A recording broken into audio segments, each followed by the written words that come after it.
And we are live on YouTube, people. What is going on?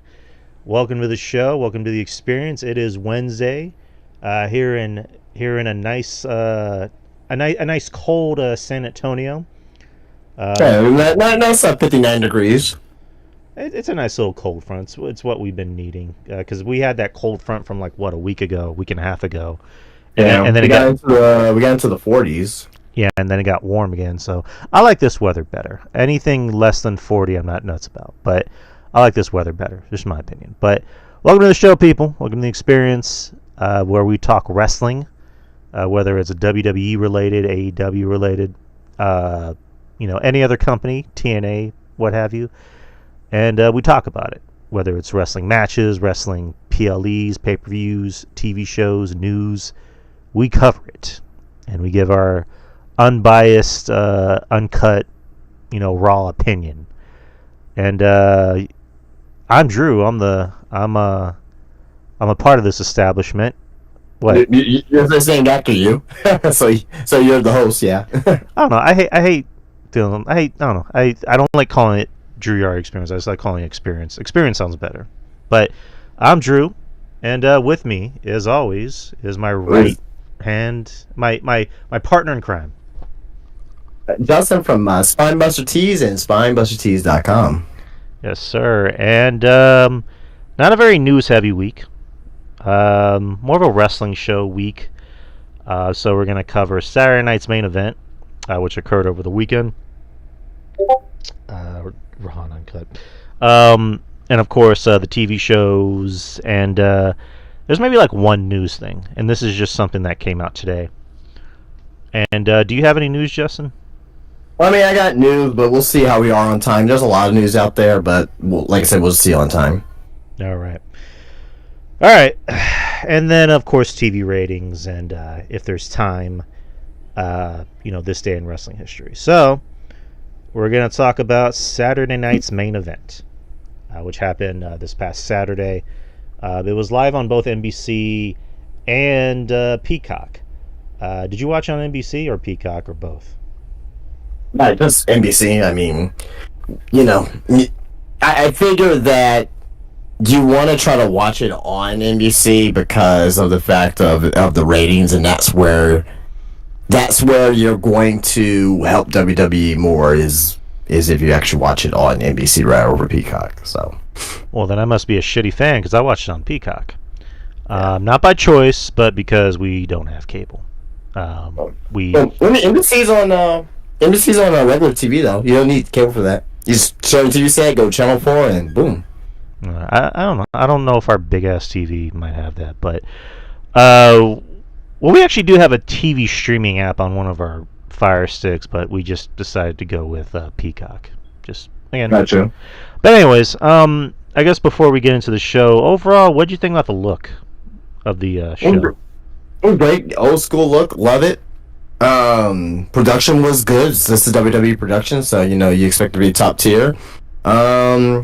Yeah, I love the stage setup, old school with Jesse Ventura and Joe Tessitore. Mm-hmm. Reminds me back in the 80s and the 90s when they used to have that stage in front of the fans. It looked great on TV. So yeah, I enjoyed it too. I've said it before. I'm a fan of these like kind of old school setups. I also really like when they choose smaller venues for these shows because it has a more intimate feel to it and it comes off better on TV. Because NXT, and we'll get to NXT later, they had their show last night and what was it? It was Lowell, Massachusetts, and like the venue they're at, it was smaller, which is better for NXT because it's developmental, and it came off better on television. And it's not only because it's smaller, but also as well it has a different aesthetic versus a regular arena. Mm-hmm. A regular circular shaped arena. This one was more boxed. It gave a different perspective where they put the entrance at and all that stuff. So I love going to arenas like that. Actually, AEW is going to be in the Hammerstein Ballroom this Saturday as well. So that's going to look different for them on TV. So yeah, arenas like that is always a plus in wrestling because it gives the show a different look every time. What I also liked about the setup on Saturday was they had that old school like entrance way of like the fans were boxing in the wrestlers, and so the wrestlers like it almost looked kind of claustrophobic, but then it made sense because like it also, not to skip ahead, but like the show was a tight 2 hours, and by what I mean by a tight 2 hours is that it didn't feel rushed. The matches were the appropriate length of time. And like, Cody's entrance, for example, wasn't, grandiose as it usually is. Like he kind of had to like power through it because he was going through this like really small entrance that, he wasn't used to in WWE. So I really did enjoy that. How did you also feel about Jesse Ventura? Like, what'd you think about his commentating? Man, fucking tastic. Right. I enjoyed him too. I know a lot of people, maybe the younger audience, didn't really. They didn't know. The younger people just didn't get it. Right. They didn't get like his euphemisms and like his catchphrases, but it was just they didn't get his logic. He uses logic. Right. Like he sounded like it's weird to say old school because he is old school, but like he just sounds like an old school guy. And then you put him with Tessa Torre, who is like a mixture of like young and old. And I thought those two gelled well together. I also liked when he was on commentary for the main event with Pat and Michael Cole. I think Jesse, he clearly seems like he's happy back in WWE without Vince, to where he can just like be himself and have fun. And right. And he's going to come back at the San Antonio show. So also as well, he added a dose of unpredictability, unscriptedness. Had to have Michael Cole and Pat McAfee think on their feet a little bit when he was saying these things, kind of like when Cody used the chair, right? Right. For the Crossroads, and basically,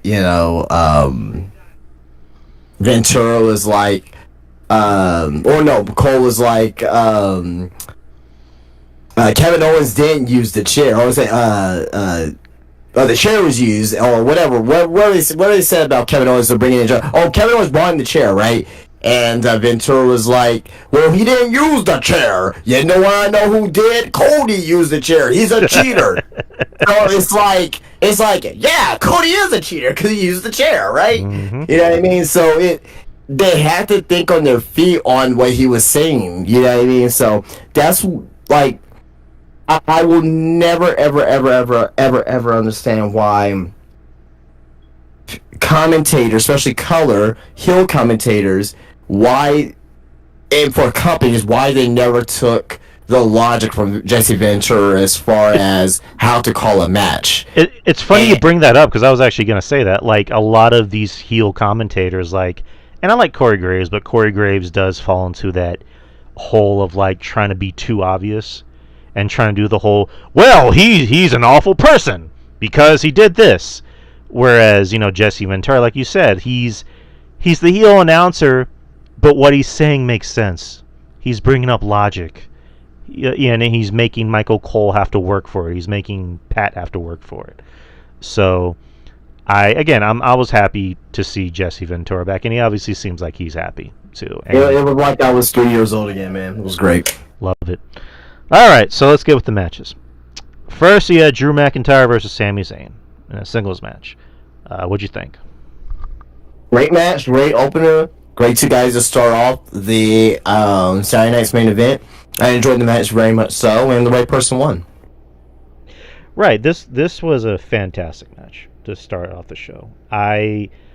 Drew McIntyre is obviously in his own. He is doing some of the best, not just character work, but also in-ring work of his career. And then you also have Sami Zayn, who just adds to everything. He makes everything great. It's weird. Like, you look at him and Kevin Owens. Kevin Owens is doing great work too. Now he is. Kevin Owens, I thought, was kind of falling into a lull a little bit, where it's just like they would do these start and stop pushes with him. And I don't blame that on him. I blame it on booking. Whereas Sami Zayn, since Mania, they found a way to keep him fresh. And Sami, I think, if we're just talking about like classic stomp and clap babyface from like the 1980s, he kind of fits that bill. and he can work with anybody and make it look believable. Drew McIntyre, he's a big guy, but he can work with anybody. Anybody. He can work with people his size. He can work with people smaller, and it looks believable. And he also knows how to sell well. So, right person won. Drew deserved to win this match. It doesn't hurt Sammy at all to lose. The story being that Drew wants to take out everybody in the bloodline. He already took out Jay, which unfortunately I saw a clip of what's going to happen on SmackDown because SmackDown was taped. And then he took out Jimmy on Friday, and eventually it's going to lead to him and Roman. But I thought this was a great match, great opener for this show. And again, the crowd. I got to go to the crowd. The crowd seemed like pumped for everything. It was the complete opposite of fucking Survivor Series, where everyone just was like sitting on their hands and giving polite golf claps. What's the difference between where you're located at? Right. And where were they at? Long Island for the show? Yep. New York. At the Nassau Coliseum. Like, they were reacting to everything. They loved every single inch of the show. And, it came out great on television. So, all right. Next is the Women's World Championship. Liv Morgan versus Io Sky. It wasn't a bad match, but wasn't a great match either. It kind of was what it was. Hats off to Liv for taking that knee to the fucking nose like a champ, and then just getting up and finishing the rest of the match. Liv. People could say what they want about her. That girl's tough. I mean, she's Long Island tough. So I don't. I mean, she's not from Long Island, though.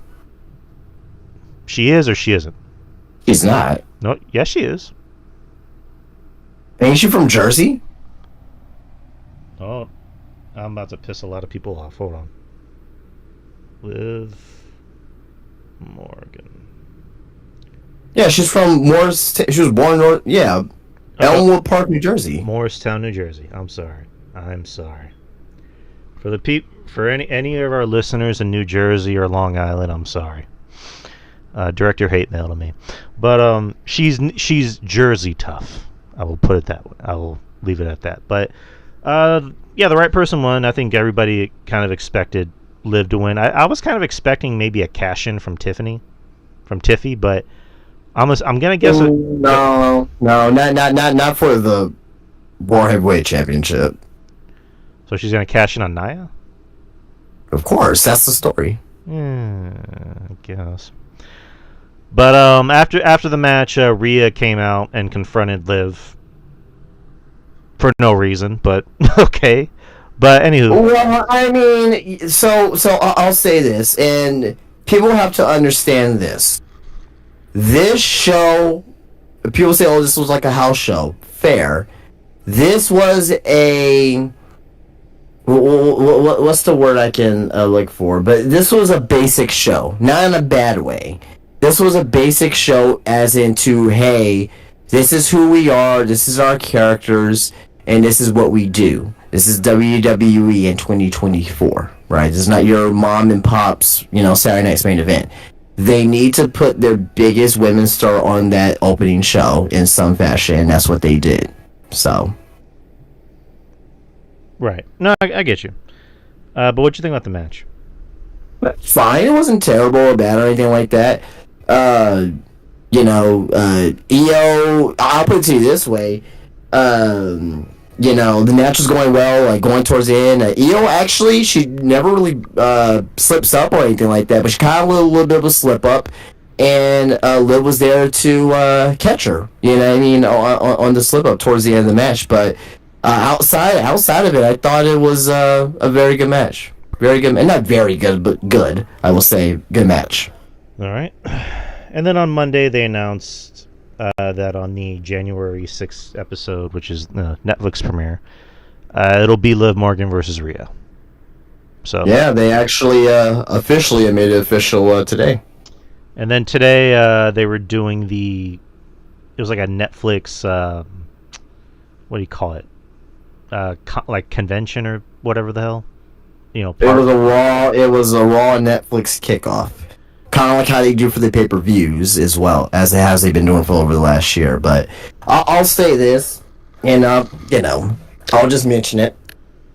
Last week, I think it was last Monday. Last Monday, AEW had their all-in, I guess, kickoff or show or what. It was the show, obviously, but it was kind of like I guess like a pep rally, if you want to call it that, right? Right. There wasn't a lot of people there. For what I seen, maybe I'm wrong. I could be wrong, but it was less than 50 people there at the AEW show. 8 a.m. in the morning. This was 1 o'clock in the afternoon on a Wednesday for this show. There was probably over 500 people there for the WWE one. Right. Yeah, I mean, there's levels to this. I don't want the AEW fan. The AEW fans were really trying to, what's the word I'm looking for? I don't want to say cope, but they were really trying to make excuses. We'll say that, but that's on a Monday. Like, who else is gonna be like? If you were to tell me that WWE were to do something at the same venue at 8 a.m., you're telling me that WWE wouldn't get more than 50 people? Exactly. I'm just saying. I'm just calling where just calling like it is. So they're in two completely different stratospheres right now between two companies. So is what it is. They could have started the venue at 3 in the morning, and they still would have gotten the exact same amount of people, probably more. But I digress. But yeah, other announcements, and I'll get back to the event. But like, Logan Paul came out and announced that he was unretired and that he's going to be on the Raw brand. There are people online that actually believe that too. I'm like, this guy's on a fucking contract. Like, you can't just tell me. People are fucking stupid. Well, I was saying that he might show back up at the Rumble, but I forgot what showing back up in the Rumble and being retired, two completely different things. No. Like, when he put out the tweet, I just kind of said, like, sarcastically, I'm like, in other words, he's going to come back at the Rumble. Like, that's what I was saying. No, I'm talking about people who actually thought he was going to retire, like... Yeah, exactly. But... Weird. And then a few other things, but they kind of coincide with what happened on tonight's show. So we'll jump back into that. But all right. So after this match, you had the World Heavyweight Championship: Gunther, Finn Balor, and Damian Priest. Another good match. Triple threat. Triple threats can either be good or sloppy. This is an example of a good triple threat match. It did everything it needed to do. Finn did everything he needed to do, as did Damian and Gunther. I like that Gunther's not doing the I'm afraid of everything, bit that he was doing with Damian. Now I wouldn't say he was afraid. I think it was just more of like he was doubting himself more than anything else. I don't know. I hated that. I don't want Gunther to do that. But anyways, there was kind of a scary spot where Gunther was going for a power bomb on Damian on the steel steps, and I guess it was like a miscommunication issue where like he almost dropped him on his head, but then he caught him and picked him up and power bombed him. Went in and finished off Finn. Gunther is still the World Heavyweight Champion. Again, good match. Very, very good match. What'd you think? Very good triple threat. This shows you, again, this was an introduction to new fans to WWE. This shows you on the wrestling side, high-profile wrestling matches, and this was definitely one of them. Another thing I really liked about this show is that they had video packages. And because they weren't just catering to the WWE fans, they were catering to the NBC fans. Like, I saw on Twitter that there were people that were saying that there's people I work with that haven't watched wrestling in years, and they watched Saturday Night's Main Event and they enjoyed it. So there was a lot of like casuals that were watching the show. There were people that either hadn't watched wrestling before or hadn't watched it in years, and they watched it and they enjoyed it. And they had no idea who was on the show. So I like the fact that you had video packages for Io Sky and Liv Morgan. Same thing with the triple threat match, where it was like, the tail of the tape. Here's Gunther's height, here's Finn Balor's height, here's blah blah blah's height. So I just like little things. I like little things that we kind of lost in wrestling for a little bit. Now they're coming back, so I'm enjoying that. Next is you had the finals for the vacant Women's United States Championship, Chelsea Green versus Michin. I love Chelsea Green coming in with like cut-offs of her head all over her outfit. I thought that was funny. This is a match. I mean, again, it wasn't a terrible match or a great match. It was a pretty decent match. I thought it was kind of surreal hearing Michael Cole mention TNA on an NBC broadcast, where he mentioned that Chelsea Green and Mia Yim, they had a match in TNA years ago. I mean, yeah, he's been talking about TNA and New Japan at this point for over 2 years now. So it's just wasn't really surprised. I mean, it's still kind of surreal. I guess it's something. I mean, I'm when I first heard it first couple times, like, oh, but like I've been hearing it for like the last 2 years now, every week now, so doesn't get too surprising, for me. Right. This match went the way it should have. Piper, I got to give her credit. Like, she knows how to sell. She knows how to take a hit and make it look like it hurts. This match went the way it should have. The right woman won. Chelsea had that unprettier off the top rope, which I thought was fucking amazing. Yeah, great counter. And she is now the inaugural WWE Women's United States Champion. Well earned. I think this tournament was pretty much tailor-made for her. Not to say she was just handed the opportunity, but I think it was tailor-made. I think this is well-deserved. She has been working her ass off ever since she came back last year at the Rumble, which was in San Antonio. And she was able to get herself over as a character and also remind people, hey, I can actually wrestle. So she had really good matches with Roxanne, or just that one match with Roxanne. And then she had that really good match with Julia's first match on NXT. So, and Mia Yim, I got to give her credit too. She's been working her ass off too. She's been having good wrestling matches as well on television. So, but thoughts on Chelsea Green, or just the match in general, and Chelsea Green? Well, I mean, I really much so enjoyed the match. I thought both women definitely deserve this position, this spot. They both are super hard workers. They put their time in, and they definitely deserve the opportunity. But Chelsea, to me, like, she's gonna carry that title. This title is perfect for her, and I think this is gonna be the catalyst for her to even get the WWE Women's Championship or the World Heavyweight Championship sometime, maybe in 2025 or even 2026. I think she's good enough to be women's champion. I mean, for obvious reasons, we know why, Raw and SmackDown made these, mid-card titles. And I'm glad they made them.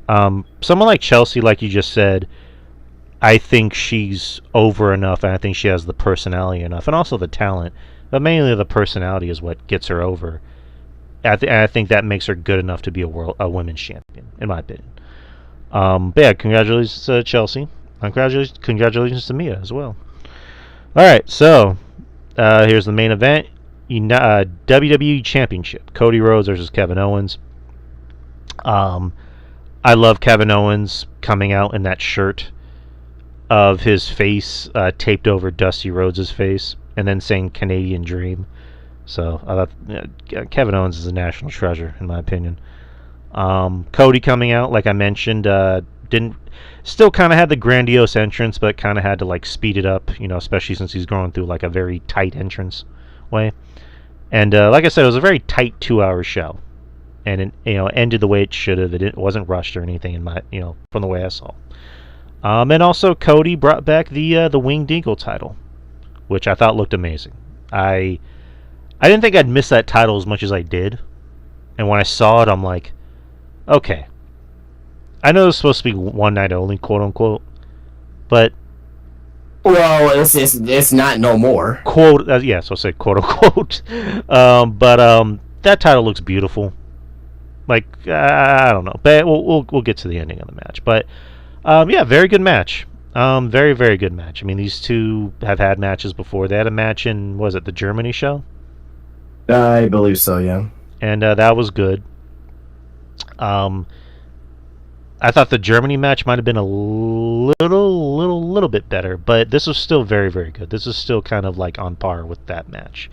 I thought it was a little quicker, but like I said, it was a very tight 2-hour show, and like each match, I thought the pacing of each match was really, really good. I was, I don't know, I was kind of expecting one of two things to happen.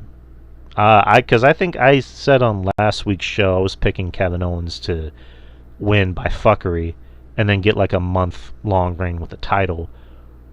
And then something else I thought of, but I was like, that seems too convoluted. Where I thought Drew McIntyre was going to come out and cost Cody, because Cody helped, Roman. But the latter happened, which I'm happy. But yeah, good match. There was a referee spot twice actually, and Cody did the Cody Cutter on the chair. Charles Robinson did the 3 count, but he was outside of the ring, which at first I'm like, I don't know how I feel about that spot, and then I realized that's actually kind of genius. That adds more strife to Kevin Owens' anger, because in his head he's thinking like, I keep getting screwed out. So Cody won, and then after the show went off air, KO Kevin Owens beat up Cody and put him in a double axe pile driver, and then took his title. And then it was a package pile driver. Package pile driver. There you go. And he's walking up the ramp with Cody's title, and then Triple H gets in his face and they fight, and there you go. So Kevin Owens is walking around with Cody's Wing Dinkle Championship.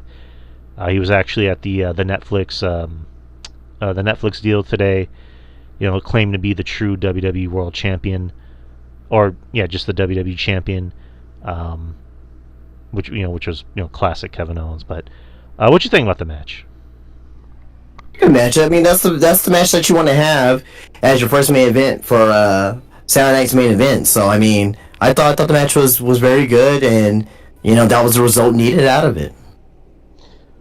So how do you feel about Kevin Owens, or I guess Cody doing an injury spot?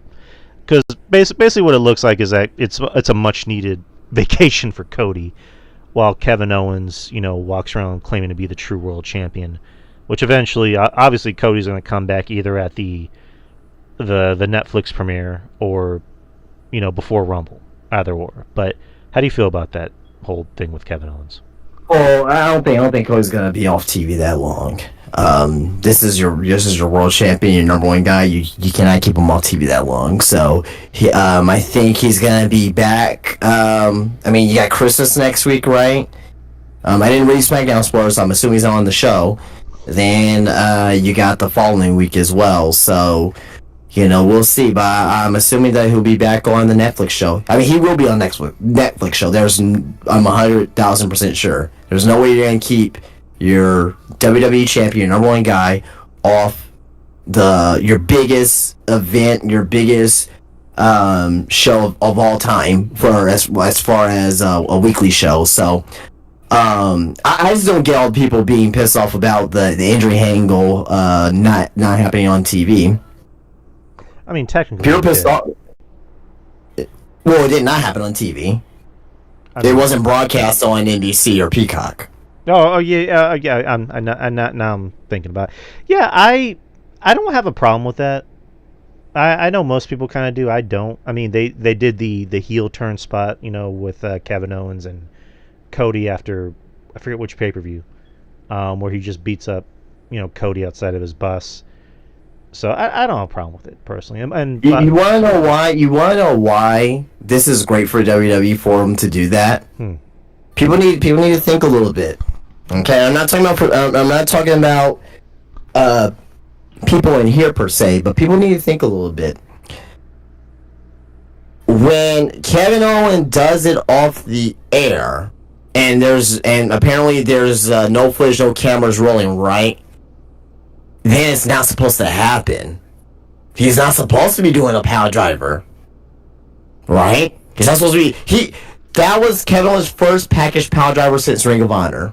Mm. He's never done it before in WWE ever. That's the first one. So people are gonna think it's real. It's a shoot, right? I had somebody that came in my shop. He's pretty much a regular, I will say, for the most part. He comes in maybe like once or twice every couple weeks. But he asked me on Sunday, because he came by Sunday for a little bit. We chatted. He was like, "Was that real?" They got the casuals. You know what I mean? They got the casuals. If they're asking like, "Was that real or was that fake?" Or he didn't say that was fake, but like, what was that part of the story?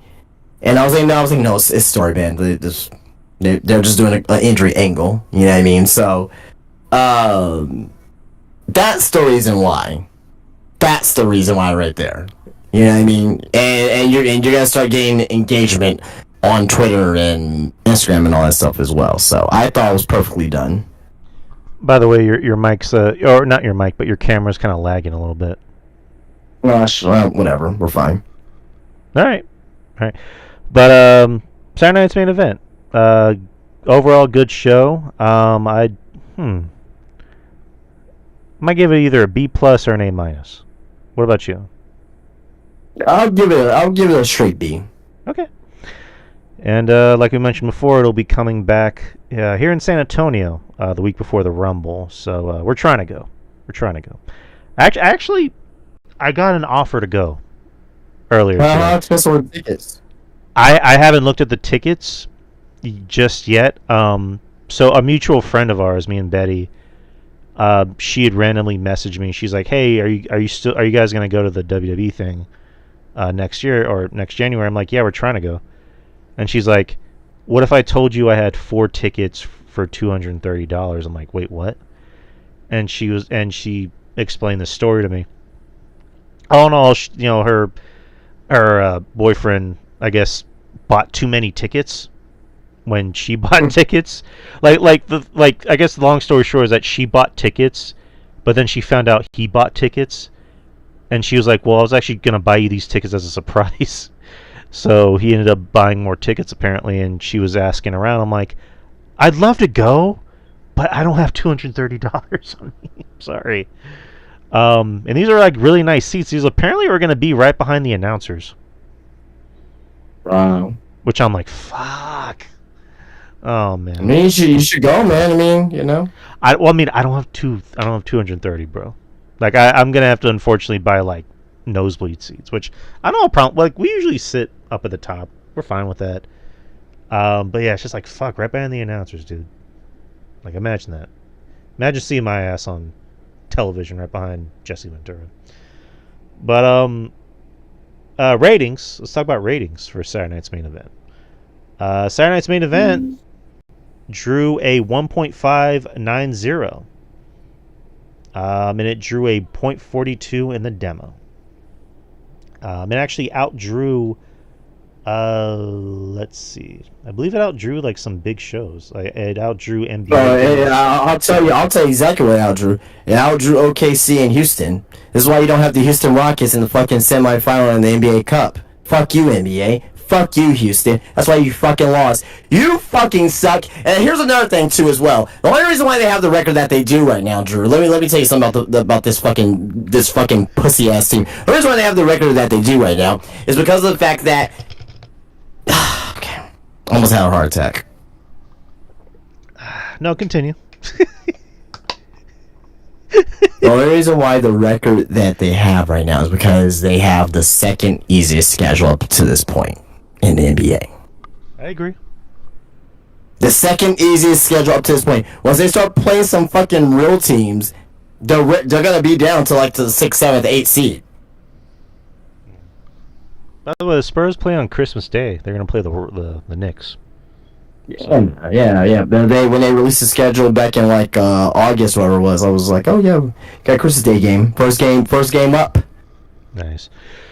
Let's see. Other primetime telecasts, the Heisman Trophy presentation on ESPN averaged 2.251. The NBA Cup semifinal on ABC averaged 1.89. And college basketball, Gonzaga, Connecticut on Fox averaged 1.624. Saturday night's main event was head-to-head with AEW's Collision, which averaged 246, its lowest ever in its normal time slot. So yeah. I mean, not to protect AEW here, but I mean they had a whole bunch of fucking.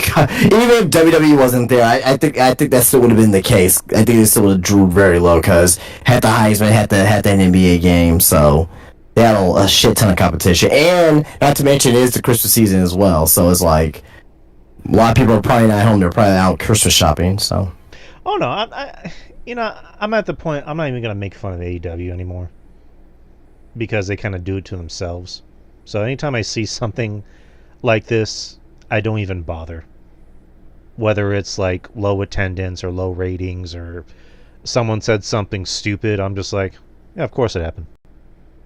Like, why even react to it anymore? Because of course it happened. All right, so let's move on to Monday Night Raw, which was in the TD Garden in Boston. The show opens with CM Punk, who addresses CM Punk addresses Seth Rollins, basically baiting Seth Rollins to come out, because anytime Punk has something to say, Rollins always interrupts. He even makes fun of him, even doing like the Seth Rollins, I guess, crawl, and does the laugh and says he dresses up like Porcupine Pete, which I had to do research on that. That's a very obscure, like a really, really obscure DC Comics character. Calls him Liberace, but not as cool as Liberace, not as cool as Elton John. And then Seth is in the stands, baiting Punk. This week actually dressed up like a normal individual, so not dressed up like a weirdo. And then they just trade insults back and forth, and he tells Punk, I have more main events, I have more WrestleMania main events than you. Punk tells Seth that you're in the audience just like a fan, and then they end up brawling. And yeah, again, good way to start the show, good way to start this feud. Later on, it was announced that on January 6th for the Netflix premiere, it will be Seth Rollins versus CM Punk. But what were your thoughts on that segment? Great segment, great way to get pumped up for the Netflix premiere, and this should be the main event. You know what I mean? So you got that real animosity between each other. So I thought that was good. I guess to correct myself, the quote was, "You belong in the audience with the rest of the CM Punk fans." So there you go. All right. What else we got? You had Braun Breaker versus Ludwig Kaiser for the Intercontinental Championship. I thought this was fantastic. I thought this was a really good match. Kaiser, I think, makes a case for maybe being most improved. Maybe not most improved, because he's always been good. I would say if we're going to do an award for maybe underrated, I think we have underrated as one of our awards, right? Let me pull it up right now. Continue, though. I believe we do. But Kaiser really does belong on there. He really showed out in this match. And Braun's Braun. Braun does Braun things. He's going to dominate. And what does that mean exactly? No, I'm just kidding. I mean, let me tell you. Yeah, I like the spot where Ludwig's going for his kick, his like around the ring kick, and then Braun is just mysteriously vanishes, and then he just pops up and does his Sonic the Hedgehog ball, in the air, bump. But of course, Braun got the win in a very hard fought match. Kaiser's stuff looked legit. Kind of like how I was talking about with Sammy and Drew, where Drew's a big guy, but he looks believable bumping and working with smaller guys, and Sammy can work with anybody. This is kind of like that match where Kaiser, I think, can work with anybody, and as does Braun, and Braun knows how to bump. But overall, what do you think about the match? I mean, it was a very good. This is the type of matches that you want to see. You want to see two young guys go up against each other. This is showing growth within WWE right here. Remember before, like maybe 5 years ago, where it's like, oh man, WWE's not pushing, this new young fresh talent. Well, we're not really having to worry about that in the Paul Levesque era, at least so far, right? Young talent is being pushed. NXT talent is being pushed. So, I thoroughly enjoyed the match. Yes, sir. By the way, I do have I do have them up here. The categories, and if we need to add some, we can, of course. But best match of the year, worst match of the year, best wrestler of the year, promotion of the year, most improved, rookie of the year, tag team of the year, most shocking moment of the year, feud of the year, most charismatic, biggest money draw, best at promos, best social media, best Raw, best SmackDown, best NXT, best Dynamite, best pay-per-view. Yes, send me that, please. I'm really gonna have to do my homework and go over some things. But I think I already showed it to you on the it's on the Google Sheets. Okay, did you send it to my email? Yeah. Okay, I'm gonna have to look that up. Yeah. It's Google Sheets. If you just type in Google Sheets, it probably should just come up. Yeah. So you said there's best wrestler of the year? Yes. Okay, but just wrestler, not male or female, but just wrestler? Just wrestler, yeah. Okay. Can you... We can add on best female wrestler, yes. Okay, yeah, if you can separate them, just like male and female. Yeah, I'll look at it after the show, just so I can really do my homework on everything that happened this year, because a lot happened this year. Where was I at? New Day. New Day comes to the building, and Rey Mysterio lets them know that they are not allowed in the locker room. So, still continuing the story of New Day. Everybody in the arena pissed off at New Day, even the boys. So I'm digging it. I love it. We forgot to bring it up, or I forgot to bring it up last week when New Day came out to do their promo, trying to explain their actions, but they got booed out of the building. And you just hear Xavier, "What did we do? Like, we did nothing wrong." So I'm digging it. I love it. The rest of Raw, you had a women's IC tournament. Or no, you had Liv Morgan and Rhea Ripley hype up their match announce the match on Netflix. Rhea Ripley referred to Dominic Mysterio as a chicken tender slut, which I thought was funny. Of course, the look on Dom's face, like, what? Women's IC tournament title match. You had Raquel Rodriguez, Zoe Stark, and Kaden Carter. Zoe Stark got the win. And then Karrion Kross telling Miz to wrestle Dexter Lumis next week, so there we go. And there was a brawl with Sami Zayn and Drew McIntyre, so that happened. A very quick Raw. I mean, obviously it's a 2-hour show, but it kind of went by pretty quick.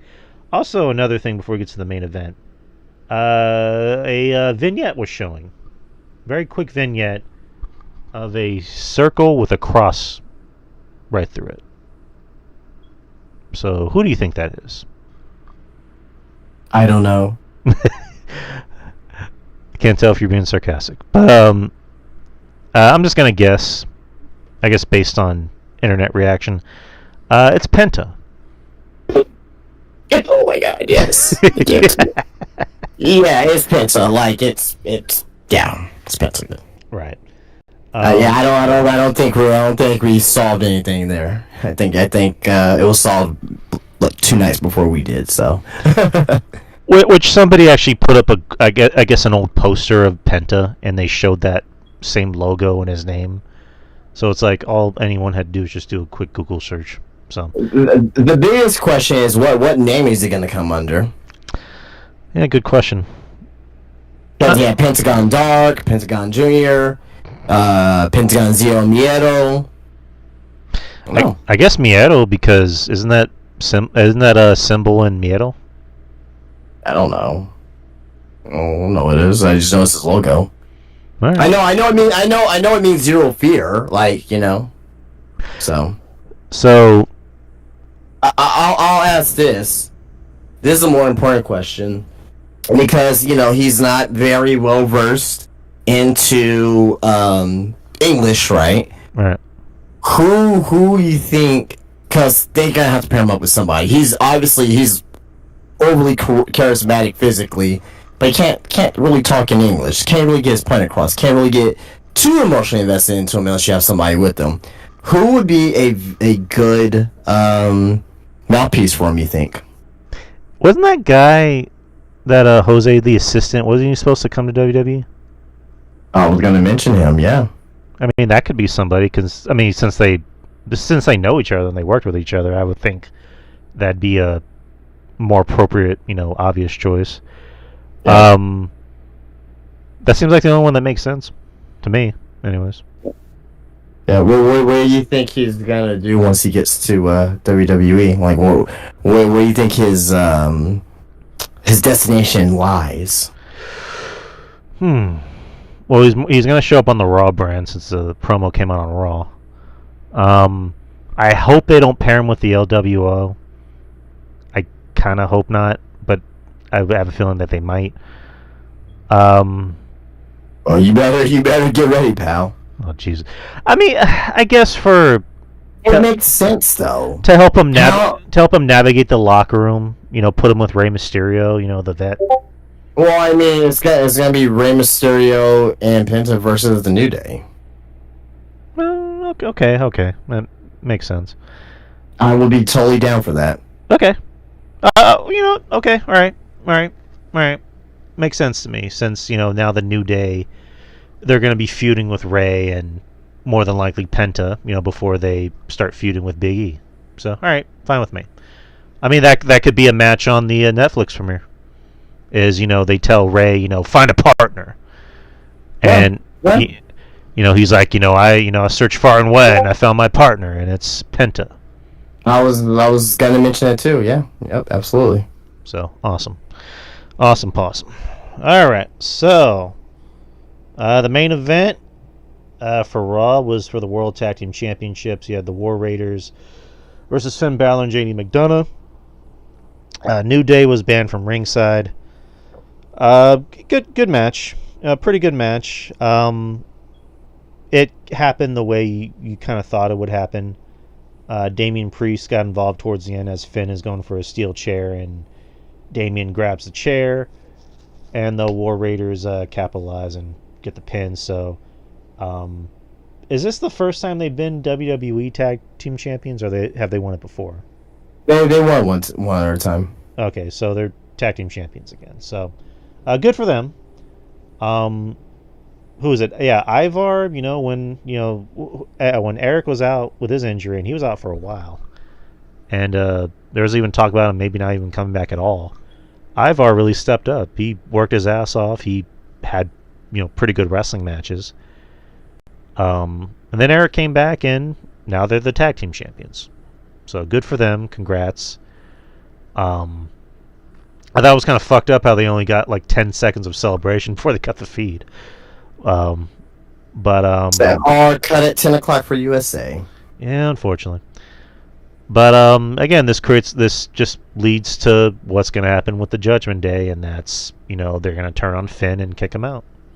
Yep. So, which they needed those titles off of them. They were, over 100 plus days and only 2 title defenses. Like, jeez. But that was Raw, people. That was Monday Night Raw.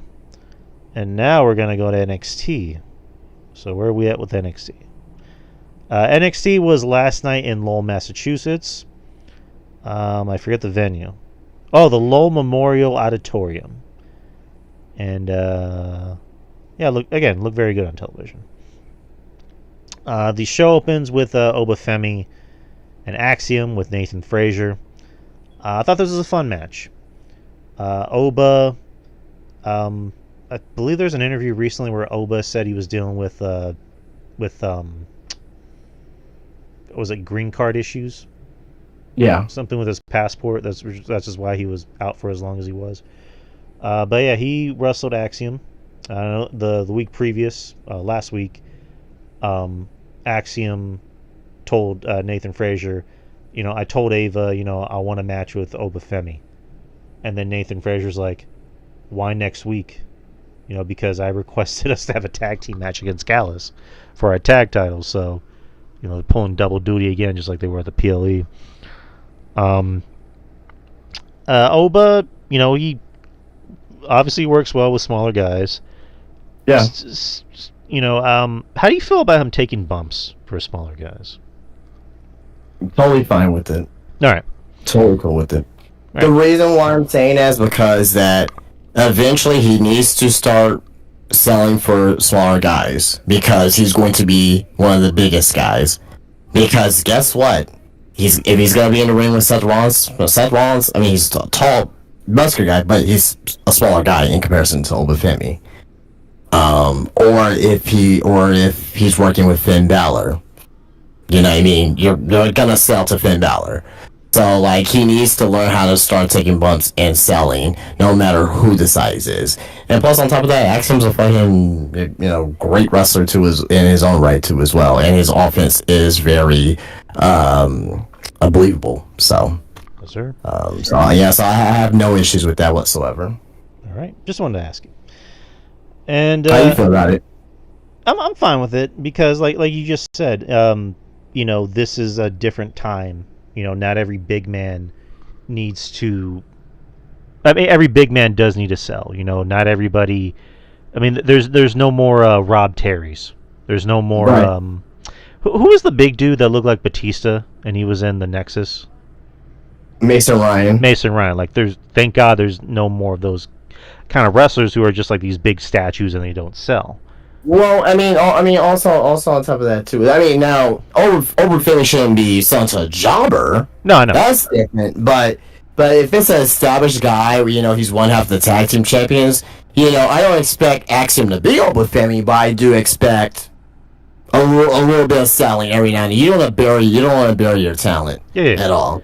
So I'm totally cool with it. Right. It's like it was this interview I saw with a Bret Hart where he was talking about working with Undertaker earlier in his career, and he admitted he was apprehensive about it because he was like, I don't know if I want to work that Frankenstein match because when they brought in Taker, he wasn't selling. He was doing the Frankenstein, as Bret Hart call it, where he would just get hit, and if he got knocked down, he would just get right back up. Do the classic Michael Myers, kip up, and Taker was excited to work with Brett because he finally got to show everybody that he can actually work.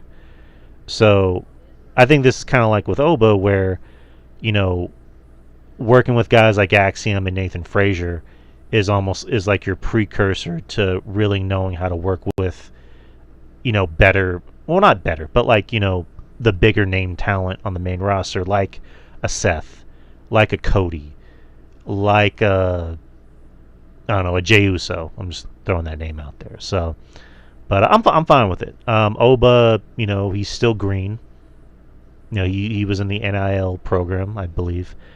So he needs to, again, you can't bury your established talent. But if it's like Oba versus, Jim Smith, from Lowell, Massachusetts, who's a jobber, he needs to go out there and beat the ever living piss out of him.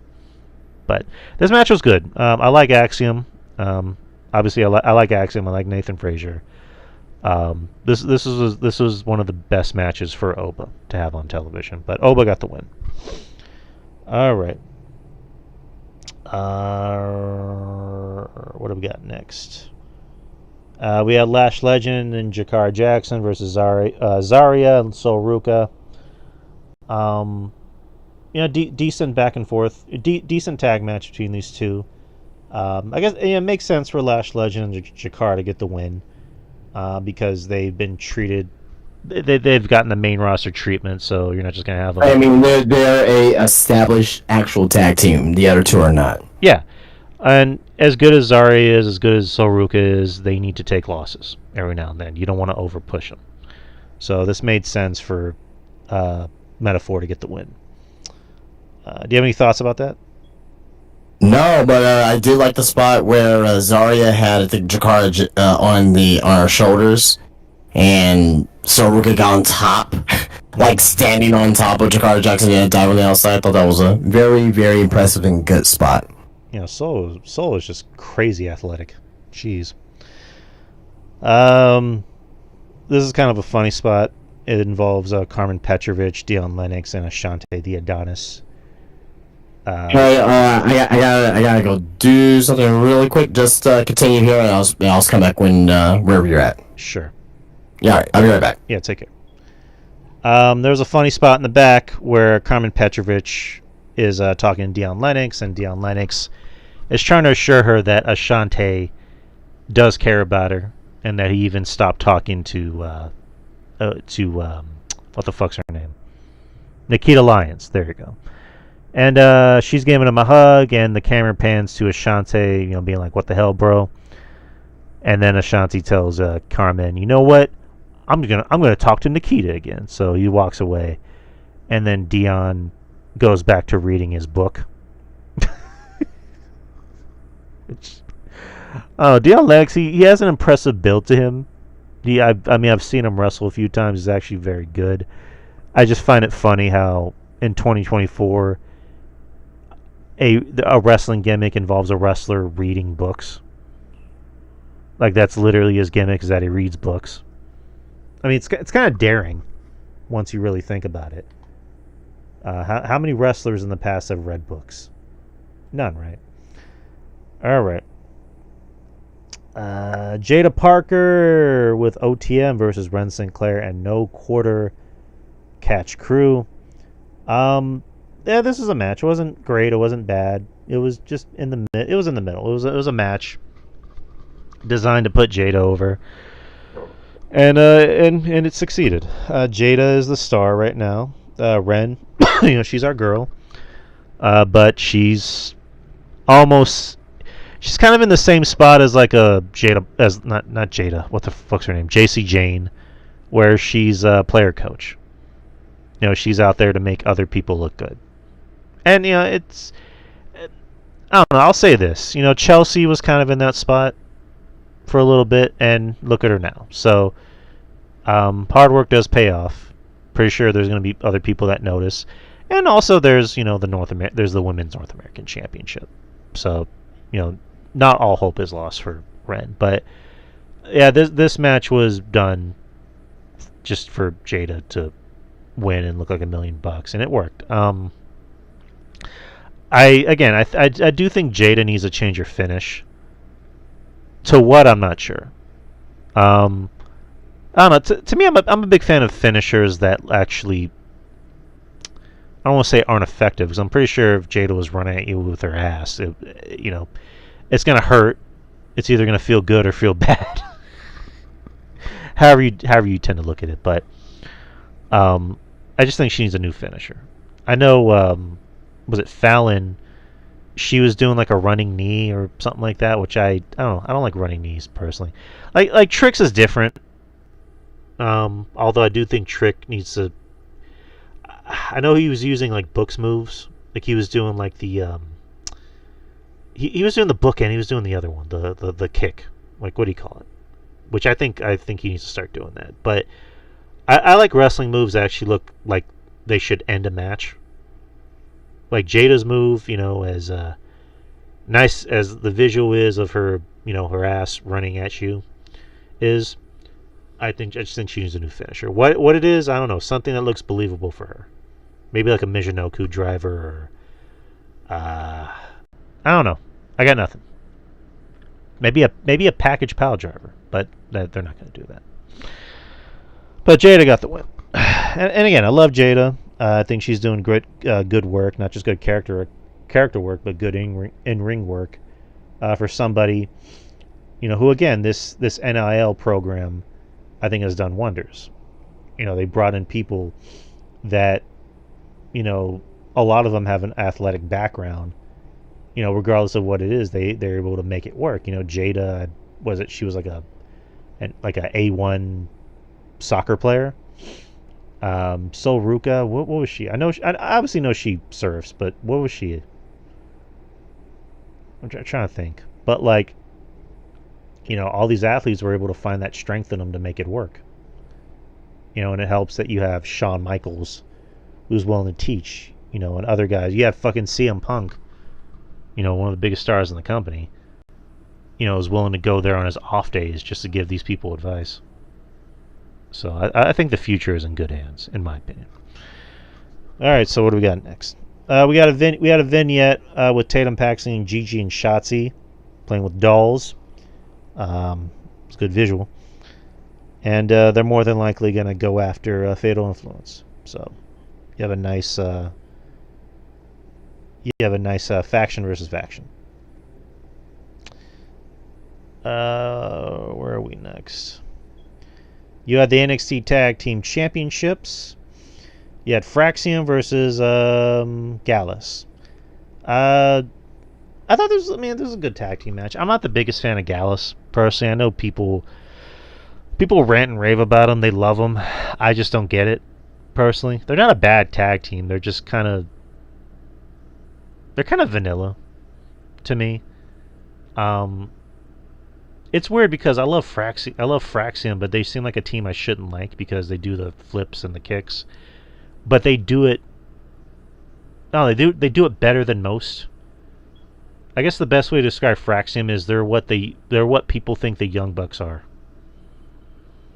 They know how to go out there and have a more cohesive, believable wrestling match. So, but that's just me. But yeah, Gallus, good tag team, but they're just a little too milquetoast for me, in my opinion. Apparently they're going to go to the main roster, which makes sense. I'm assuming they go with a bigger star and surround them and give them a faction. Drew McIntyre, perhaps? Maybe. But this is a fun match. I was a little worried. I thought Fraxium was going to lose, but they didn't, so thank God. And Fraxium out there, they're not 100%. Axiom wasn't 100% after, going out there and getting his ass handed to him by Oba. And Frazier was, wearing the face mask, selling the broken nose. But nonetheless, they overcame the odds, and they are still the NXT Tag Team Champions. All right. Ethan Page. Let's talk about Ethan Page real quick. Ethan Page, as of late, has been going through a lull. Lost the NXT World Championship. Wasn't able to win the North American Championship last week. Lost the Iron Survivor Challenge. And, admitted that he's lost a step or two. The show began with him coming to the arena and then Javon Evans kind of cutting him off. And then Ethan Page comes out and does the classic Shawn Michaels I lost my smile bit, where it's funny because in that very same building, that's where Shawn Michaels did the I lost my smile promo. And Ethan Page did the very same thing. Javon Evans comes out to kind of build up his spirits and let him know, hey, not all is lost. You're Ethan Page. You're a killer. You need to find that Ethan Page in you. Don't lose your smile. And then Ethan Page, says, what did he say? He followed up by telling Evans that he should turn his focus into taking Evans' smile, and then he just knocks him out, and then gets a steel chair and crushes his throat, which you see, I guess like it's a capsule. Like you see a capsule, a blood. Or no, Javon Evans obviously had a capsule in his mouth, and then you see him spit up blood. Like he just beats the ever living piss out of him, which I thought that was really good. I thought that was a good segment. That obviously keeps Page more relevant, gives him something to do. And same thing with Evans. Like they love them some Javon Evans up there, and he's in a pretty big feud with Ethan Page. So I like Ethan Page. I think he's been doing some of the best work of his career in NXT. Again, I didn't watch his TNA stuff. I know about the Karate Man gimmick, which I thought was weird. Didn't really see too much of him in AEW. I just know he was an AEW. I just know he came to AEW and that's it. and then he left. Hold on. I already got charged. But and then he came to WWE and became a much bigger star. So I'm interested to see anything Ethan Page does. Kind of looks like they're holding out hope for when Josh Alexander leaves TNA. I don't know how long they're going to hold that out with Ethan. I mean, they'll probably hold out as long as they can. But all right, and all right, we got the main event, which is for the NXT Championship. You had Trick Williams versus Eddie Thorpe. The story going into this is that Eddie Thorpe staged his attack on NXT a few weeks ago. I guess for anyone that doesn't know, he was supposed to be in there and serve a challenge. He got attacked in the back. Obafemi replaced him.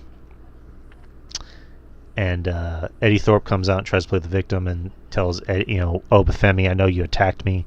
Nobody's that powerful. And Oba's like, I appreciate the compliment, but I didn't do it. I don't need to do it, which it makes sense. I'm kind of glad they went with the story of like Eddie staged his own attack. It really goes with his anger and his bitterness towards Ava and NXT and Shawn Michaels of, hey, you guys aren't going to give me what I want, so I'm just going to take what I want. And he was even saying in the promo, work smarter, not harder, to Ava. So he was able to convince Trick, to give him an NXT title match by kind of, stroking his ego. So I was kind of thinking something different was going to happen in this match, but it didn't. But we'll see. But I thought it was a decent match.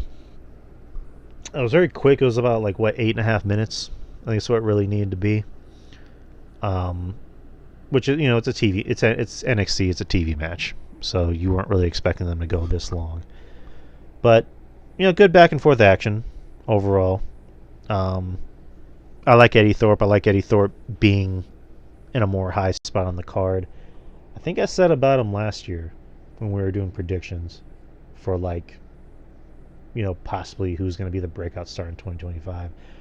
I'm almost positive that I had Eddie Thorpe on my list of guys to look out for. I know it was Eddie Thorpe, and I believe it might have been Fallon Henley on that list as well. But the match ends with both guys.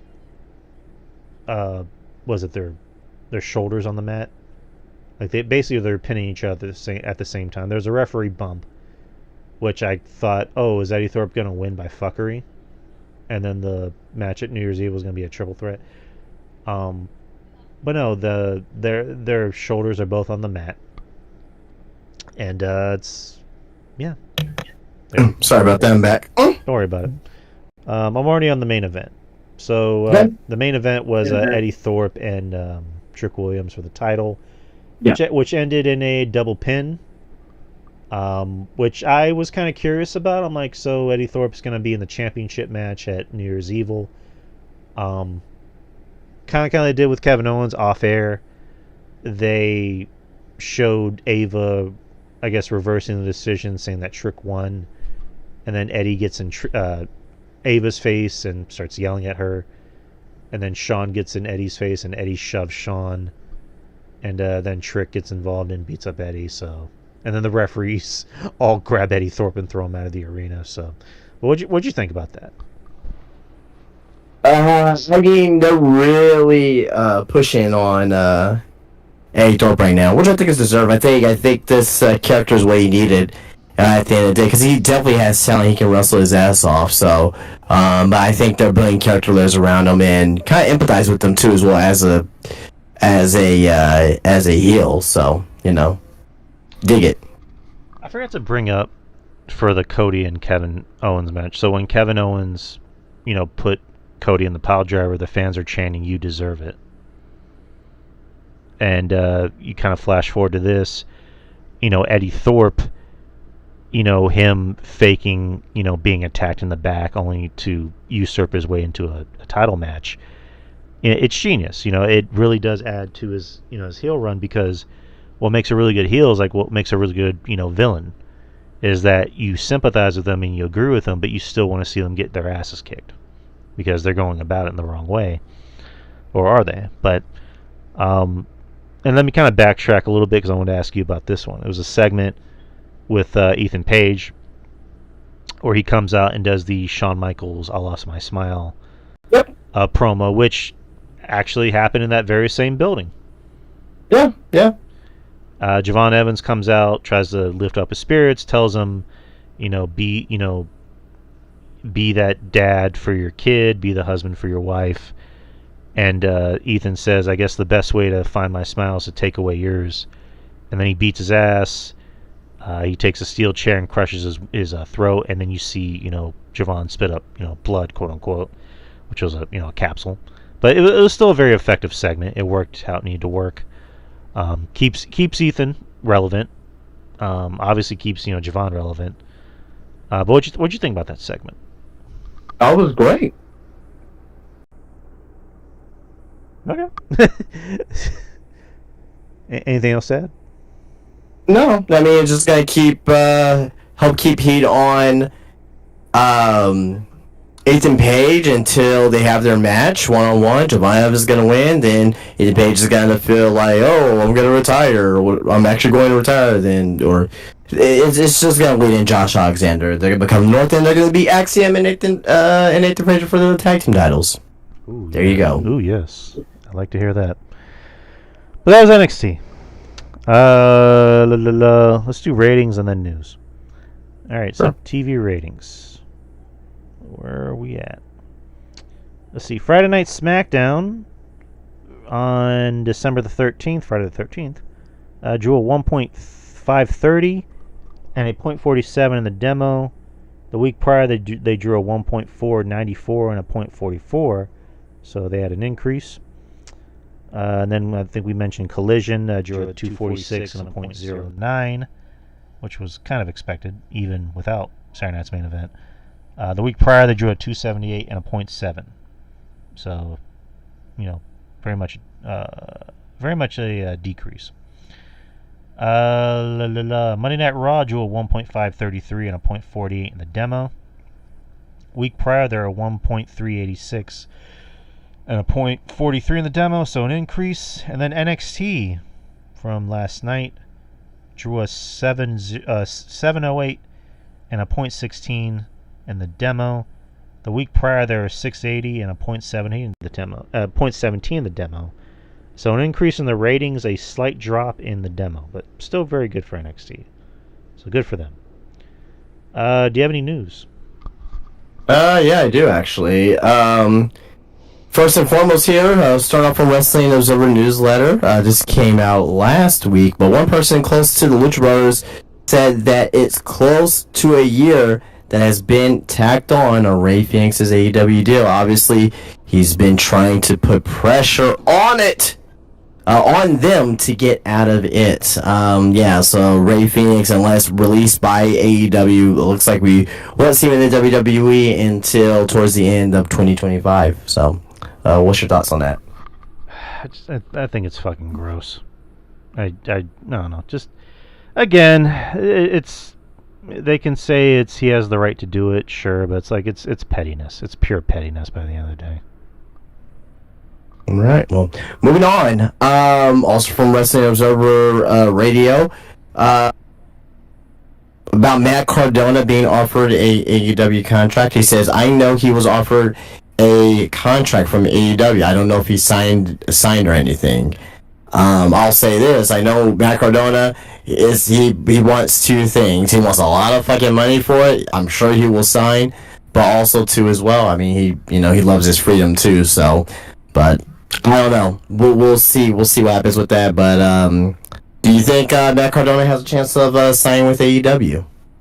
I think he does. I mean, like you just said, he seems like a guy that really does appreciate his freedom more. He seems like he has a lot of money, so he's not hurting for money. I mean, that AEW contract, I think, would be pretty good for him, obviously for financially, but he probably wouldn't really be able to work the dates he wants to work, or I don't know what it'll do to like his like toy podcast wherever he does. So well, the podcast is at least to the Warriors. No, he'll still do the podcast because Mark is on the fucking podcast and he's signed to AEW. It's more of his actual toy, his action figure line, his business. He may not have time for that, or I don't know if AEW will support that or not. So we'll see. But right. I don't know. We'll have to wait and see. But also at the end of the day, I know this guy loves his fucking money. So yeah. Alright, moving on here from Wrestling Observer Newsletter and Dave Meltzer. Charlotte Flair is expected to be returning soon to WWE. Where do you see Charlotte Flair returning? The Rumble. Absolutely the Rumble, yeah. So her, maybe Becky Lynch, maybe get an AJ Lee surprise. Maybe like who do you think will be that surprise like Jordan Grace last year? Who do you think could make a surprise in the Rumble? Maybe from another company. From another company. As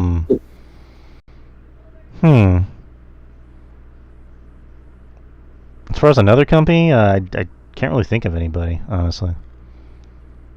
I'm gonna go. Sorry, go ahead. No, go ahead. I'm sorry.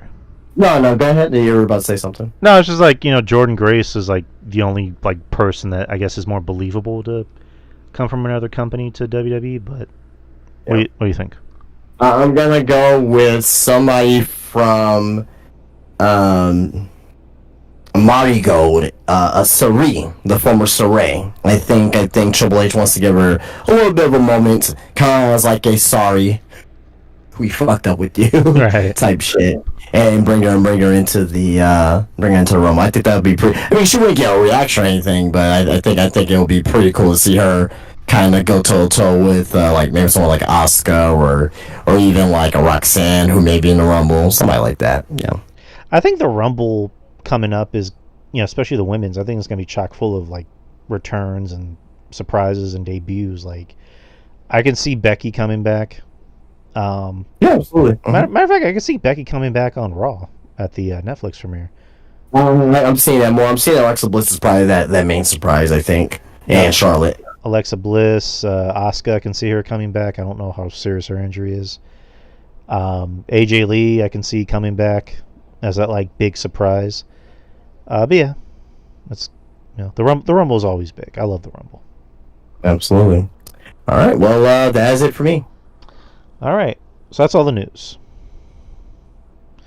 All right, I got one news thing. This just came out today. Lee Fitting. Some old allegations came up about his stay at ESPN. The Athletic reported that Lee Fitting, WWE's head of media and production, was previously dismissed from his job with ESPN due to misconduct allegations. The report alleged that Fitting was dismissed for objectifying women, criticizing their physical appearance, and making crude jokes, some sexual nature in the workplace. Via a spokesperson, Fitting denied some of these allegations. In an update, Kendra Barkoff-Lemmy, the spokesperson for Janelle Grant, used a statement in response to these allegations. The statement, courtesy of WWE Survivors, is as follows. How can WWE claim they are committed to improving the company's culture and at the same time hire a man this year who was accused of sexual misconduct and workplace harassment in his previous role? Fuck, were they supposed to know that shit? Yeah. The allegations against right? Like, can we use fucking logic here? Yeah. Like, oh yeah, we're gonna hire you because because you're very good with what you do. We're just gonna keep this quiet. Like, how the fuck were they supposed to know? Gotta hate fucking people sometimes. Yeah, those kind of statements do kind of just make me go, fucking stupid. Like, wait for them to do something about it first before you. Now, if they don't do anything about it, okay. Get your fucking pitchforks and just do what you need to do, right? But don't make that fucking comment if they haven't done shit yet. If they haven't like tried to fix the situation yet. Good God, man, are people fucking that stupid on this fucking earth? Jesus Christ, man. I mean, usually, and it's weird because like this is obviously shocking to me because like usually you would hear these things already, and this is like the first we're hearing about this. So, but yeah, the allegations against Lee Fitting during his time at ESPN are extremely concerning. Jesus Christ. Revelations like this are why Janelle Grant's lawyers sent a letter to WWE and Endeavor, urging them to release all current and former employees from their NDAs. The same old boys club who enabled Janelle Grant's abuse are continuing to put alleged predators in leadership roles, and this pattern must change once and for all. WWE has yet to comment on the situation. So, yeah, it's just again, I don't know. How do you feel about this situation? No, it's just there. Just kind of just talked about it. I mean, we gotta wait. We gotta wait to what WWE does. Not my business. You know what I mean? Like, if he stays, I'm like, oh well, you know, he ends up staying. But at the end of the day, though, like, you gotta think about it this way. Take a step back. Is it affecting your life either way? No, not my life. It really affects your life. I mean, at the end of the day, like, if this is true, he's a piece of shit. He's a piece of shit. Maybe should he be fired? Most likely, yes, right? Or should he be like a most likely, yes, right? Also, at the same time, do people deserve a second chance? Absolutely, too. At the same time, as well. But I will say that for WWE's sake, probably should let him go. But if they keep him, I'm not gonna give a fuck one way or the other. Yeah. Doesn't affect me. Yeah, people want to have fake outrage for no fucking reason, and this will be fake outrage right here. How is this affecting you to watch the product as a fan? I mean, yes, it's production. Yes, I totally get it, right? But at the end of the day, if Lee Fitting wasn't there and someone else was there, right? How does this affect the storylines? It doesn't. How does it affect what the matches, the finishes? It doesn't. It does not. It may affect the way that we view the show, and Lee Fitting, whatever's going on now, is damn good at what he does. But will I miss him if he's gone? No. Because his aspect of the TV show is it's a big aspect, but it's also a very minor aspect in comparison to everything else. So I can give two fucks about this story. Okay. At the end of the day. I disagree on one thing you say. I do think he does contribute a big way to the show because he took Kevin Dunn's job. No. I didn't say he didn't contribute. Right. What I'm saying is, in comparison to everything else. Right, gotcha. To the way that the show's booked, to the finishes, is he a producer? No, he's not. He's not a producer. He's not producing these matches. All he's doing is how the matches are being viewed on TV. He doesn't have that kind of stroke that Kevin Dunn did. Kevin Dunn was basically a writer in all sense of purposes, right? Right. I don't see Lee Fitting doing that because I don't think Lee Fitting was that involved in pro wrestling ever. He was involved in sports presentation, right? Lee Fitting's responsible for putting things up like, a wrestler's record, over the last month, or little nuances like that, right? But at the end of the day, it does not matter to the core of the product. The only thing that matters is the actual core of the product. Is production a part of it? Yes. Okay. Maybe. Sure. Right. But at the end of the day, like, would you rather have stellar production, or would you rather have stellar storylines, writing, finishes, roster construction? I would rather take that over the production. Yeah, agreed. That's all I'm saying. Yeah, I mean, I put on social media like obviously we don't know the situation yet. It's alleged. That's why we use the word alleged. But it's just like the people that are the most talented end up being like the biggest creeps, allegedly. But I'll just leave it at that. So that's all news. And I'm just gonna do something real quick. I'm gonna do this day in wrestling history, and then we can call it a day. Today's the 18th, right? Yeah, the 18th, December 18th. 1995, December 18th. Alundra Blaze showed up on Monday Nitro and dumped the WWF Women's Championship in a trash can on live television. Do you remember that? Yes. Okay. How'd you feel about it at the time? Neutral.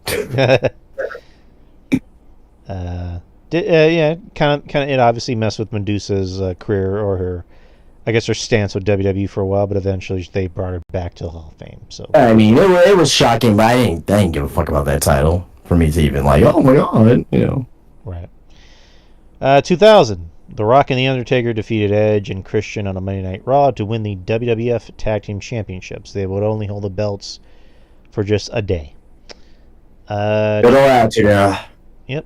2004, WWE taped their Tribute to the Troops special at Camp Specher in Tikrit, Iraq. The main event saw Eddie Guerrero and Rey Mysterio defeat Kurt Angle and Luther Reigns. 2005, WWE Armageddon took place at Dunkin' Donuts Center in Providence, Rhode Island. The main event, The Undertaker vanquished Randy Orton in a Hell in a Cell match. That was the infamous Hell in a Cell match where apparently, was it Bob Orton had hepatitis? No, not hepatitis, pneumonia. Was it pneumonia? No, he had hepatitis. You said it right. Yeah, he had hepatitis and he bled during the match, and Undertaker didn't know. So, luckily, no, I don't think anyone else got infected. But Kid Cash also defeated Juventud Guerrero to win the WWE Cruiserweight Championship. 2010, Ring of Honor Final Battle took place at the Manhattan Center in New York City. Tell me if you remember this card. Roderick Strong defeated Davey Richards to win the Ring of Honor World Championship. I'll stop you right there. I don't remember this card. Okay. El Generico, Sami Zayn, defeated Kevin Owens, in a fight without honor. The Lost Man, Kevin Steen, was banished from Ring of Honor. Generico would have had to unmask if he lost. Oh, God, I wonder, I wonder if we ever see his face. Yeah, I know, right? 2011, WWE TLC, Tables, Ladders, and Chairs, took place at the Royal Farms Arena in Baltimore, Maryland. During the event, The Big Show defeated Mark Henry for the WWE World Heavyweight Championship. Immediately after the win, Daniel Bryan cashed in his Money in the Bank briefcase to unseat the new champion. In the main event, CM Punk kept hold of his WWE Championship with the triple threat win over Alberto Del Rio and The Miz in a TLC match. I remember that match. That was a pretty good match. I have a few more. 2011, the first taping for TNA Wrestling's Raka King program took place. RKK was a program taped in Pune, India, and made for Colors TV in India. At the first taping, Matt Morgan defeated Scott Steiner to become the first Ring Ka King heavyweight champion. That's how it's written. 2018, on the taping of SmackDown to be broadcast on Christmas Day, Rusev defeated Shinsuke Nakamura in Fresno, California to win the WWE United States Championship.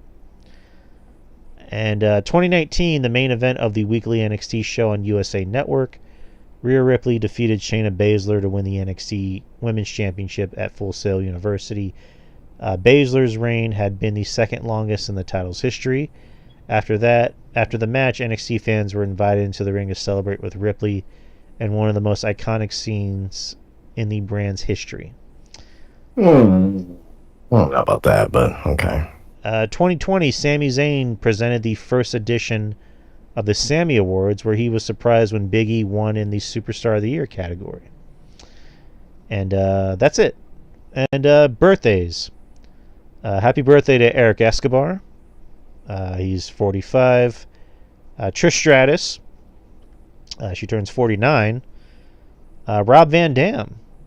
He is 54. No, these are their birthdays today? Apparently. Stone Cold Steve Austin. No way.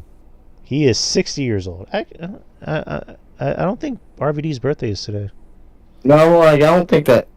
Well, Trish has birthdays today. Okay. I know Trish and Austin's birthday. Well, I know Austin's birthday is today. Oh, it's RBD's birthday today. God, okay. Yeah, 3. This is probably the best. So December 18th has to be the best birthdays in wrestling history. Yes, sir. And Wow. Stone Cold Steve Austin. Big 6-0. Make sure to open a cold one and open a can of whoop ass on the first sorry some bitch you see. In celebration of Steve Austin's birthday. And Sputnik Monroe. Happy birthday to him. Ooh, Sputnik Monroe. He is... Is he still alive? Yeah, he's 96. Yeah, Jesus. All right, Sputnik. Yeah. Mr. St. Louis. Wrestling from the Chase. Yes, sir. And that is everything we have, people. Next week, we will not be on Wednesday. We're going to be on Friday for the year-end show. December 27th. We'll be doing our picks on what we thought was our favorite and least favorite of the year of wrestling. Justin just named the categories, and I will be doing my picks. And I guess just to remind the people, Justin, what are the categories again? Yeah, we'll go to categories one more time. So the categories for 2024, best of and worst of in professional wrestling for the experience is best match of the year, worst match of the year, best male wrestler of the year, best female wrestler of the year, promotion of the year, most improved, rookie of the year, tag team of the year, most shocking moment of the year, feud of the year, the most charismatic of the year, biggest money draw, best at promos, best at social media, best Raw, best SmackDown, best NXT, best Dynamite, and last but not least, best pay-per-view. Nice.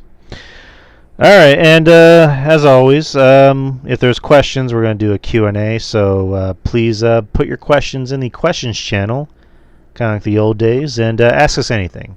Ask us anything, ask us some questions you've been wanting to ask us all year but didn't get a chance to. And also, since the holidays are coming up, you can ask us some holiday related questions. So but like we always say, make it fun. All right, Justin, tell the people about Spinebuster Tees.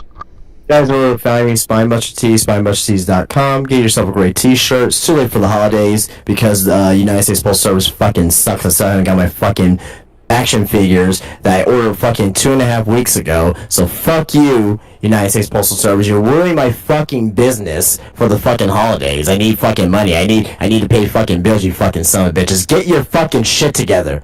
Fucking my shit up over here. Sorry, I had to vent. Yeah, get yourself a t-shirt. I mean, you'll probably get it before the end of the year. Who knows? It's the fucking United States Postal Service. They fucking suck. Also, Spinebuster Tees on Instagram. Follow me on there where you're able to see exactly what I'm doing inside my shop. I'm always getting brand new things. Yeah. Can't wait for 2025. I'm really excited about that, of what's to come for inside of my shop at Spinebuster Tees at Wonderland of the Americas inside of Crossroads Mall.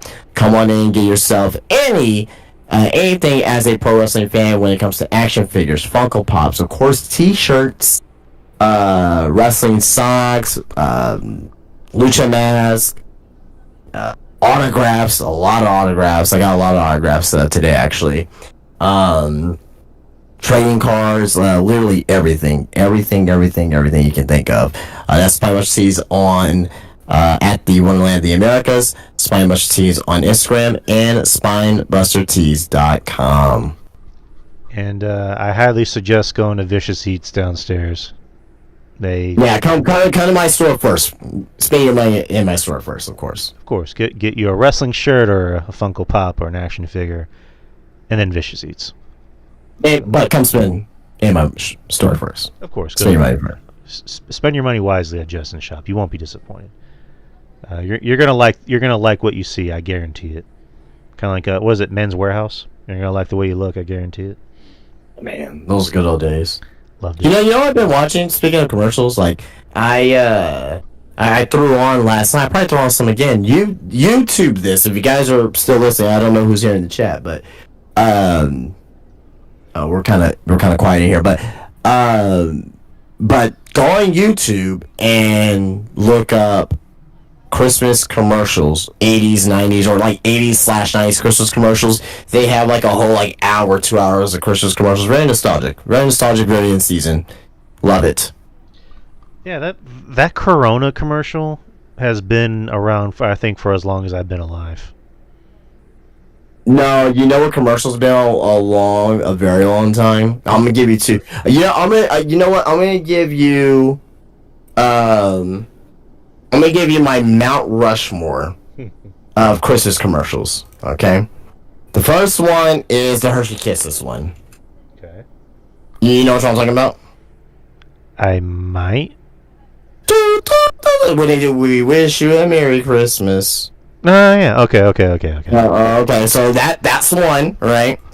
I'm gonna say the M&M's commercial. Mm-hmm. When they meet Santa, it's like, he does exist. I do exist. Like that's Santa? 1,000. Santa?